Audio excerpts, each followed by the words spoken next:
कि गांधी जी पे जब चर्चा होगी तो यह सवाल उठने चाहिए। गांधी जी ने स्वामी श्रद्धानंद स्वामी, जिन हिंदुओं को बलात्कारी, लुटेरे, आक्रांता, आतंकवादी मुसलमान मुगलों ने इस देश में कन्वर्ट किया था, वो स्वामी श्रद्धानंद उन लोगों को अपने मूल की तरफ ला रहे थे। उसमें एक रशीद नाम के आदमी ने जब उनकी हत्या की तो गांधी जी ने कहा यह स्वामी श्रद्धानंद की गलती है, रशीद की गलती नहीं है। मैं कैसे मानूं ये कौन सी एक्सपेरिमेंट विद ट्रुथ है? ऐसे लोग मेरे आदर्श कैसे हो सकते हैं?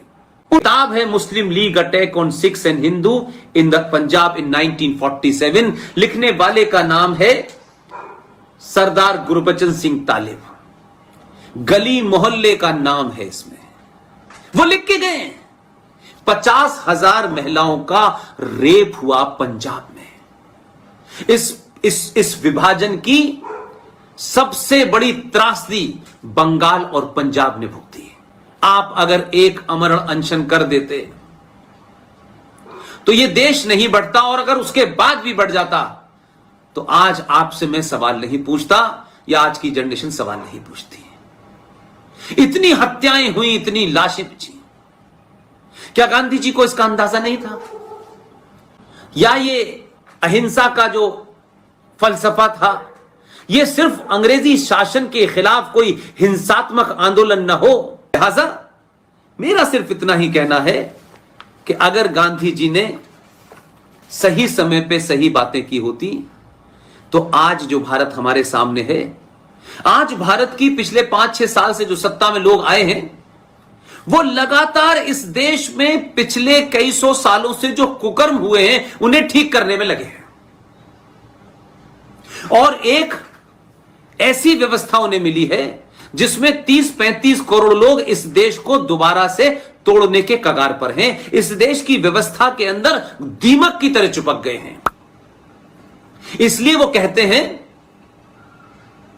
कि सुप्रीम कोर्ट फैसला करे तो हमारे हक में करे, और हमारे हक में नहीं करेगी तो सुप्रीम कोर्ट बिक गई है। सुप्रीम कोर्ट बहुसंख्यक समाज के दबाव में आ गई है। तो 3 तलाक पर फैसला करेंगे तो नहीं मानेंगे और फिर उसको बदलवा देंगे पार्लियामेंट के अंदर। इसलिए राम मंदिर पर फैसला आएगा तो सुप्रीम कोर्ट से यकीन हट जाएगा। इसलिए आतंकवादी याकूब मेनन को सजा होगी तो सुप्रीम कोर्ट से यकीन हट जाएगा उनका। तो ये जो सेलेक्टिव इस देश में एक समाज को खड़ा किया गया है, झूठ बोलकर उन पापों को छुपा छुपाकर, वो समाज आज खुली छूट है, उसे खुली छूट है, कुछ भी करें। और हम सत्ता पे बने रहने के लिए हम इस देश में ऐसे ऐसे काम करेंगे कि कोई फर्क पड़े, चाहे संविधान की धज्जियां उड़ जाएं। संविधान की धज्जियों के रहते हुए भी इस देश में हज कमेटी ऑफ इंडिया बनी हुई है जिसे आपने संवैधानिक दर्जा दे रखा है। इस देश में all India Muslim personal law board है जो 1972 में था, इंदिरा गांधी को जरूरत थी तो ये एक एनजीओ को भी दर्जा बहुत स्ट्रांग मिला हुआ है। नेशनल कमीशन फॉर माइनॉरिटी जो है हवा में 1993 में बना दिया गया।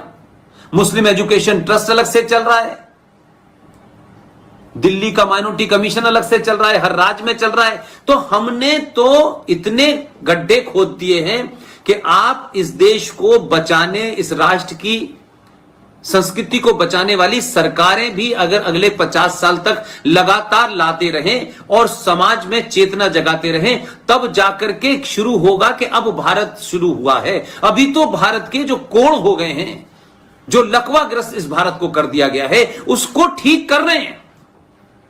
और वो इतनी जल्दी नहीं हो सकते क्योंकि इस देश में इतनी भयानक ताकतें हैं कि सच को सच मानने के लिए भी शाहीन बाग पर बैठ जाएंगी। और जब वो शाहीन बाग पर बैठ जाएंगे तो भारत की सुप्रीम कोर्ट, जिसके अपने आदेश के तहत जिसे सैंक्शन मिली हुई है कि भारत में जिसको धरना प्रदर्शन करना है वो पार्लियामेंट थाने में जाके अर्जी देगा, और एक जंतर मंतर नाम की जगह बनी हुई है, वहां आप इतने दिन तक इतने लोगों से ज्यादा लोग नहीं ला सकते, और उसके अलावा दिल्ली में धरना नहीं होगा। लेकिन भीड़ तंत्र को आपने पिछले 70 सालों में इतना मजबूत किया है कि वो भीड़ तंत्र भारत के एक इंपॉर्टेंट कनेक्टिंग लिंक को महीनों जाम रखता है।